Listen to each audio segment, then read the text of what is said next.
time about how my boyfriend pretended to be in love with me to get close to my mom. My boyfriend and I had been dating for 2 months. It started with anonymous emails. He started sending me love letters, I guess. Me being a love-deprived teenager, I fell into it. Started writing back to him asking who he was, and he told me he was my secret admirer. To be honest with you guys, this was totally thrilling to me. It was the first time ever I was getting attention from a guy. Whenever I had a crush on a guy, they would never ever talk to me. Like, they wouldn't even know I existed. Mostly because I'm super shy and I never talk to guys. But I'm also just not very confident and I have very low self-esteem. Clearly, he took advantage of that. After a month of us writing to each other, I finally asked him if he wanted to meet with me. Keep in mind, he did not ask to meet me. I'm the idiot that asked him to meet me. I asked him to meet me out in a mall because obviously I thought it was safer to meet in a public place. When we first met, he was totally charming and really cute. He gave me my first kiss and I was totally in love with him. Like, literally, right then and there, I was in love. And he even asked me to be his girlfriend that very same day. And of course, I said yes. But here's the thing. He asked me to keep the relationship a secret from my parents. I asked him why and he said that they probably wouldn't like that he was a little bit older than me. I was 17 and he was 22.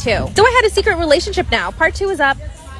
Story time about how my boyfriend used me to get close to my mom. After my mom told me that her underwear had disappeared, I confronted my boyfriend. I knew that he had stolen them. But when I confronted him, he denied it and called me a pervert. Finally, a few days later, my parents came to me and told me that my mom had a stalker and that he must have been the one that stole my mom's underwear. That's when I confessed everything to them. I told them I'd had a secret boyfriend who was a little bit older than me and that he came into our house and that I let him go into my parents' bedroom and search my mom's closet and bathroom. My mom started to cry and my dad was really angry. They called the cops right away. Come to find out that my boyfriend had been stalking my mom for 6 months. He apparently met her at the gym and he couldn't get over her, and that he started talking to me because he wanted to get close to her. My mom finally got a restraining order, and he told the police that I was an easy target, and that he only started talking to me because he wanted to get into our house. But get this, he had snuck into our house several times before, when I was home by myself. He even took a nap in my parents' bed. He had stolen over 40 things from my mom, and he had a shrine of her in his house. I'm totally traumatized and will never trust a man again. What should I do? One time I was taking a nap in a hammock by myself at a campsite because my whole camping group wanted to go on a day hike and I did not. And for some reason, the men and women got split up on their day hike and the men came back first, and I pretended I was still asleep when they got back in my hammock because I wanted to know what the men were going to talk about while all the women were gone. And they talked about poop for 45 minutes. They first started talking about pooping outside since we were camping. Some of them like to squat, some dig a hole, some kind of like to find a log to do it on. And then they shifted over to the biggest poops they've ever taken in their lives. And then they started talking about drinking poops. Not like drinking poop, but when you like drink and then they started talking about the smelliest they'd taken in the most public places. And each guy in the group had their own individual story for each of these themes as they would come up.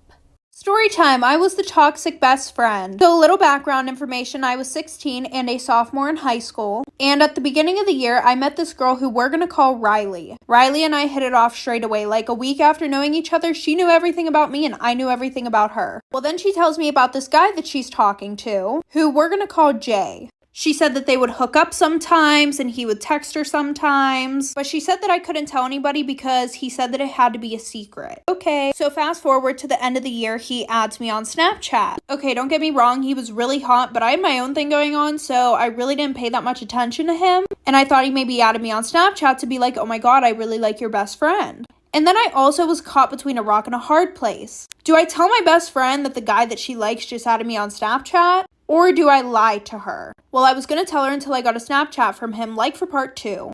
Part 2 about how I was the toxic best friend. So like I said, I didn't know whether I should tell her that he added me on Snapchat or if I should. And I was going to until I got a Snapchat from him saying, hey, you're really pretty. I think we should talk sometime. So I ended up telling her about it because I felt really bad. And she was like, this is why I can't trust girls. Like, you need to unadd him right now. So whatever, I end up blocking him. It's fine. Until he texts me one day. And he's like, hey, it's Jay. I think you blocked me on Snapchat, LOL. And him and I had talked a little bit in school and I kind of started to like him. Well, fast forward, him and I ended up hooking up a few times. We were talking a lot. And he hadn't been texting Riley as much. Well, the one night while I was sleeping over her house, my phone was going off a lot, and I didn't think to delete any of the messages, like for part 3. Part 3 about how I was the toxic best friend.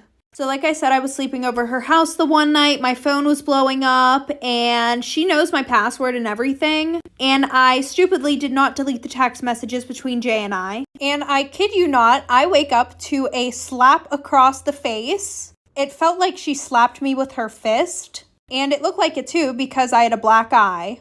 So I woke up and she's like, I hate you so much. Like, why would you do this? And I look down and she has my phone right in her hand on the text messages with Jay. And I ended up feeling really bad because she started crying, saying that, like, I knew that she liked him a lot. And I also knew the reason why he wasn't texting her as much. Well, then she ran downstairs and she told her mom. And the next thing I know, I had her mom, and her 3 other sisters screaming at me. And then I got blocked by Jay because she wasn't supposed to know. My boyfriend, 27, and I, 26, have been together for 2 years. He has a good heart and is normally rational, but his one issue is that he expects to accompany me in every occasion, no matter how big or small. He even went with me to my ex-boyfriend's funeral after days of begging. Now, my best friend got married a few days ago. It was very small and only close family and friends were invited. My boyfriend couldn't come because of the +1 rule. He pitched a hissy fit saying that my best friend had no respect for my relationship and was shocked when he learned that I was still going to attend. He told me that if he can't go, then I'm expected to not go as well. But that's my best friend and I had to respect her rules. He gave me an ultimatum, either we go together or I stay home with him. I ended up going because, again, I respected my friend's rules. He was angry with me and kept calling me the entire 2-hour drive, then stopped. Later, I got a text from his friend telling me that he, my boyfriend, got into an accident and was taken to the hospital. I freaked out and he gave me the address and I had to leave the wedding and told my friends why. I was crying the entire drive home and kept calling his friend but got no response. I arrived at the hospital and asked for my boyfriend and they checked and told me that he wasn't there. My anxiety reached 160% as I kept calling his friends one by one.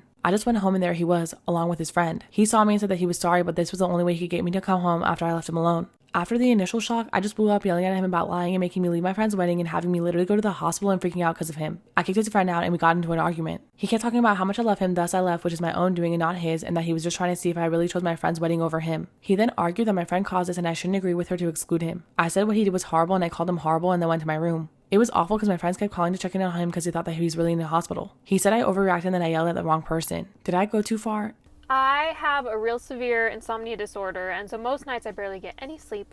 But last night, I fell asleep at 6:30 p.m., and today I woke up at 6:30 a.m.